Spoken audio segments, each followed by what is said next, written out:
5 years, even 6 years, I saw it only twice. A wolf? Yeah, wolves inside the zone. So, Wolves, and the wolves weren't big, they were just regular wolves that you regular wolves, they sometimes looks like a dogs.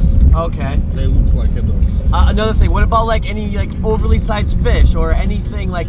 Yeah, oversized fish still exist in Cooling Channel near this nuclear power plant. In summertime we feed them. But telling the truth, it's a normal size of this fish. Normal size. Okay. Yeah, it's a really huge. It looks like sharks. There you have it, explorers. That's the guy who's in Chernobyl more than anyone else in the world.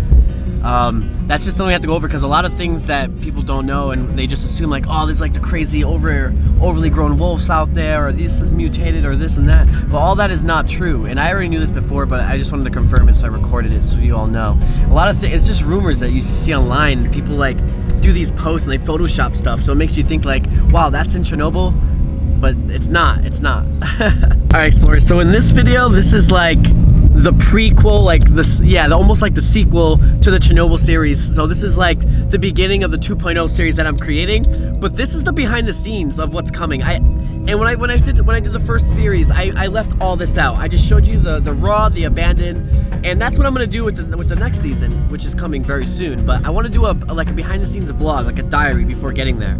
Just got out of the airport. I haven't slept. You can see my hair. Like I had a whole coffee. I said I was quitting coffee, but I needed to take the coffee. And right now, I'm with the tour guide, with my homie from HK Urbex. His name is Pripyat. He's chilling. It's funny because his name's Pripyat, his code name. But yet, because he loved coming here. Like he wanted to come here forever. It was his dream. I said, dude, I'm gonna make this guy's dream a reality. I was like, I'm gonna take this guy with me. And he's the one hooking me up with a lot of the B-roll footage that you can see him right now doing this thing right now.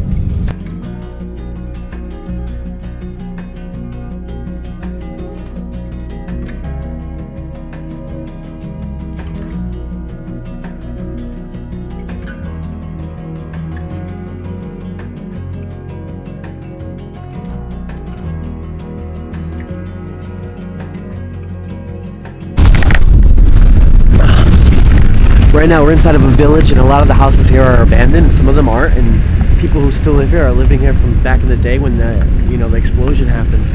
And we're just going around getting to our cottage as well, but it's interesting.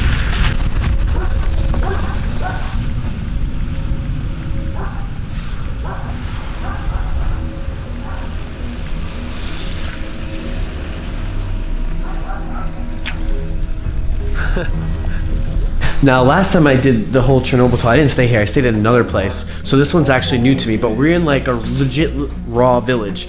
And so we're gonna drop our stuff down, and I'm gonna show you around the village, and we're just gonna kick it today. And like I said, yeah, this ain't part of like the whole video series I'm doing. This is just some behind the scenes of the big stuff coming. I'm just, chilling. I'm excited. Okay, some more information I wanna talk about. One thing is that right now from the whole Fukushima incident is that scientists came here to Chernobyl and they're planting these Japanese trees, and what they're doing is they're experimenting. It's like a certain tree that is actually absorbing up the soil, the contaminated soil. So it's extracting and it's all going into the tree and it's cleaning up the soil. So they're learning more about that, and it's growing, like in a year it's growing up 1 meter, so it's growing really fast. So what they're trying to do is like we don't really know what's going to happen, but we think they're going to plant a lot of trees in Fukushima and just try to clean up the soil that way just by planting trees. So a lot of scientists are here right now studying, and they're doing their own stuff. Another thing that I just found out about is that in Sweden, still from when the Chernobyl reactor blew, is that you still can't even hunt deer in Sweden because they're contaminated with radiation and all these other things. Right now we're just walking through the village, and I asked if we can find a local that we can kind of interview, because we have a translator with us too, and see if like we can interview them from the incident and how everything happened and why they're still living here. So like I said, we're just roaming and we're just looking. So Alexander Sereyevich proposed to us visit a local library. There is a quite old lady. She's collect some items about exclusion zone, about disaster. So she right now on lunchtime, but we could just hang out and see. We will visit. Yeah, we'll wing it. Maybe we will wait a little bit. Yeah, I mean, guys, we are in a We're in a real village, man. There's no Walmarts here. There's nothing. This is it. Hey, dude, you're never sure. There could be a Walmart right around the corner. Yo, for real. In Walmart, you're right. I would.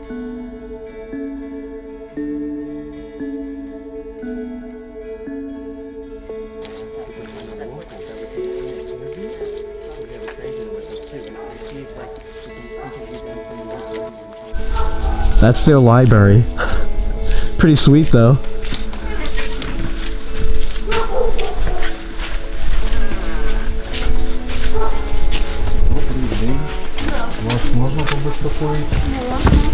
Hey.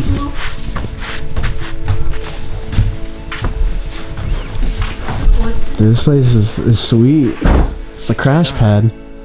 It's a library and like small museum of children works. I mean handmade works for children from local schools. Oh, yep. People, they make some let's say school work. Yeah. She will come here. Right now the librarian is showing us pictures that kids, you know, and they're, you know, 10 years old, and they're drawing pictures of what, you know, they didn't live through the incident of Chernobyl, but what they're learning in school and you know what happened, what they think happened, or how they pictured it. And dude, it's pretty legit. You know, that's the reactor that blew, and you know, the poison going into the water. And this one right here, you can see like the helicopters are trying to drop the water to stop the fire, and this is the smoke, but also they drew it as like a monster. And you know, it's creative, but sad at the same time. But they didn't live, which is great that they didn't live through it, but at least, you know, the school is just educating them and teaching them on what happened. She was born in a village which nearby, and she just removed from the village here because here was free land. She with husband built a new house, so she stayed here. Okay. Does she so was she like here when the Chernobyl blew? Ви були тут, коли Чорнобиль взорвався, коли аварія стала? Нікуди не виїжджали, нікуди нас не вивозили. No one evacuates them, so they stay here. So they see traffic jam, let's say like this, because it was only one normal road. Actually, this new road, which we just passed to Chernobyl nuclear power plant, because before it they have old road which goes through all villages, and the bus connection was really bad actually. Oh, so ask her what was she doing when the incident happened. А що ви робили, коли ця аварія случилась? Саме садили, сіяли, картошку садили. О, нікуди нічого. So the same work, they grow a potato, they grow vegetables, different stuff. They didn't know about level of radiation. They didn't know anything. So people in neighboring villages, they know about disasters, that something happened on nuclear power plant, and that's it. Yeah. They don't know about wind pollution, about soil, water pollution, and other pollutions. So it was spring, April. So they start to dig potatoes. They start to make seeds for chickens. They love to live here, or they love they want to come back because of the lifestyle. And I'm just curious because she lived here before and still lives here. I'm just wondering, so what is special about this place that people want to live here no matter what?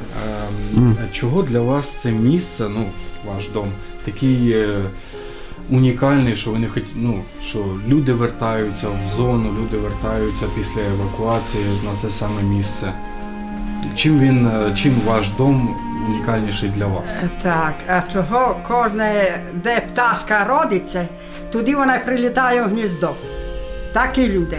Де виросли, де прожили все життя, туди кортиці. It's because it's native land. They grow here. They was born here. She said, like, you know that when birds born in one nest, it try to return back to make new birds. Makes the same, yeah. This is the same situation with people. She said if on that place government in that time did everything to normal life, I mean give house in a village, give some kitchen garden for growing some vegetables, food, because all citizens here, they are farmers. It's a style of life, and yeah, probably they will be stay there, but still heart will be here. So that's why they stay in here. Hey, bye. Thank you. See you. Шибла. Yeah. Будьте здоровенькі, удачі вам. She's a legend. Можна я ще спитаю? We just got educated on like Pripyat and where the wind blew and what villages were affected. So let's get on the map now. Okay. All right, so explorers, right here is actually safe. So Pripyat's right here, and what happened was the wind blew all over here and contaminated all this. All any villagers here all got sick, yada yada. And what happened was then it blew up. It changed course and blew up. So a lot of villages that are even over here are all screwed up from the radiation. You know, birth defects did happen, of course, but anything that was like under here is actually generally okay. So that's, you know, it's great for everyone over here. It worked out, and it's great to hear that. But from what I've been told now, is even over here, just right around here, is still contaminated. And what happened was because the wind blew it all over here, and then the water got affected, and it contaminated all over here too. So that's just how it is. But right here, oh man, you're like safe, but just making it safe right there.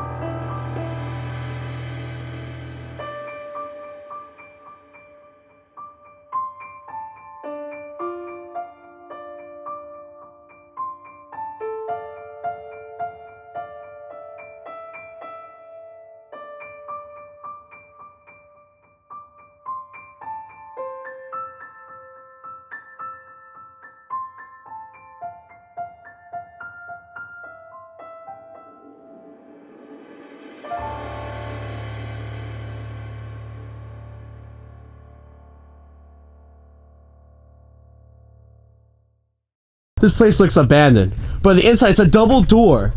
So you open up one door to open up another door, you know, whatever, but it's all stocked up. You got all the liquor in the world.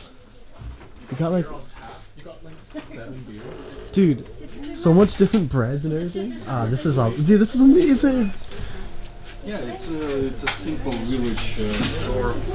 It's simple, but it's awesome. What is the whole vodka? Yeah, it's help to wash away the pollution from the Reminds me like we were at the abandoned island in Japan, and we went inside the stores, and it was pretty much just set up the same exact way like this. There was a lot of rumors going out after the incident happened, how like vodka apparently would like help you due to radiation, and like that was true. Like something about drinking lots of vodka, if you're contaminated, would help you, right? So all the villagers would start drinking all the vodka, but end up just hurting them more because it damaged their liver more than actually helping them. That beer is on another level. That's huge. That's like drinking that's like a gallon of beer. There is 2 liters. 2 liters of beer. 2 liters of beer. It's like getting a huge soda from the market. Okay, so what I want to do right now is fly my new drone in the air. I've just got the Mavic Air. Look how, dude, so small. Now when the Mavic Pro came out, I was like, this is the best drone ever, and I still have never used a Phantom 4 since I got the Mavic Pro. But now they got a drone that's even smaller than the Mavic Pro, and it's the Mavic Air, which if you watch the vlog in Hong Kong, that's what when they gave it to me, which made my bag overflow and I had to pay all these extra weight bills just because the drone, and yeah, I had so much other stuff. It was a nightmare, dude, but it's okay because I got the Mavic Air. But I don't even know how to use it, and that's what we have to figure out. I thought today would be a good day. Oh my god, this is small. Because, oh my god, this is really small. Dude, what the hell? Okay, now how do I use it? The propellers are already on, which is great. Yeah, we gotta figure this out. But we're flying it, and you know what I figured out? Well, all right, this I'm assuming we're the first ones to fly the Mavic Air in Chernobyl. We have to be. We have to be the first ones to be flying it. This drone came out very recent, and yeah, I know. All right, I already know. We're the first ones to fly the Mavic Air in Chernobyl. Boom! I'm claiming that, and you're gonna see it right here in this video. Let's just try to fly it. Let's see how the footage looks. I'm so curious.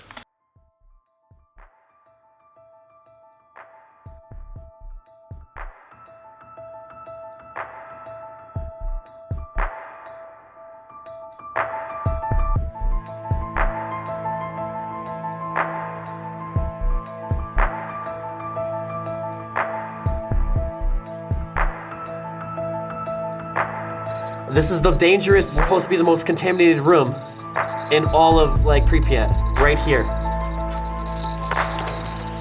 This is the room that we could not go in before with Misha, and I'm still not gonna step in. If I even step over this, it's gonna destroy my shoes and everything. But oh my, just being here, 57, 100. Just being right here we can't even be here this long. This is insane. This is unbelievable. This is stuff I've only ever seen, like, I think BioNerd came here. I never got to see this place in person, but